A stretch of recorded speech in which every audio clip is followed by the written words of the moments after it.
औज़ुबिल्लाहिमिनश्शैतानिर्रजीम बिस्मिल्लाहिर्रहमानिर्रहीम अस्सलाम वालेकुम रहमतुल्लाहि व बरकातुहू। दोस्तों कैसे हैं? उम्मीद है ठीक होंगे। दोस्तों मैं हूं ज़ाहिद रफ़ीक और आप ये वीडियो देखेंगे डेली गाय खरीदो फरोख्त पेज और हाउ टू बिज़नेस चैनल पे।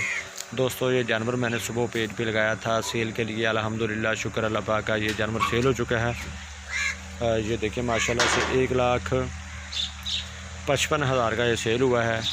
इसकी प्राइस हमने 1,75,000 रखी थी, तो डिस्काउंट करके ये माशाल्लाह 2 दांत बछड़ी है। बहुत ही खूबसूरत, बहुत ही ब्यूटीफुल जानवर दोस्तों माशाल्लाह से ये जा रहा है। अल्लाह ताला भाई की किस्मत में करे और इसके नसीब अच्छे करे। दोस्तों ब्यूटीफुल जानवर आप दोस्तों के लिए लेके आता रहता हूँ।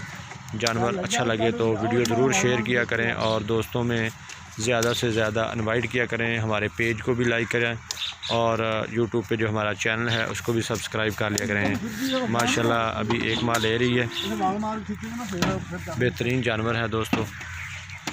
बहुत ही खूबसूरत बछड़ी है, 2 दांत है माशाल्लाह से। देखें इसको लेके जा रहे हैं, रिक्शे के ऊपर चढ़ा रहे हैं, इसकी लोडिंग हो रही है दोस्तों माशाल्लाह से। ये देखें बहुत ही हेल्दी जानवर और बहुत ही खूबसूरत जानवर हमेशा आप दोस्तों की खिदमत में लेके आते रहते हैं। तो दोस्तों हमारे चैनल को ज़रूर सब्सक्राइब कर लें और लाजमी दोस्तों में ये वीडियो शेयर करें। ये देखें ब्यूटीफुल जानवर था, तो अल्लाह ताला भाई की किस्मत में करे और इनके नसीब अच्छे करे दोस्तों।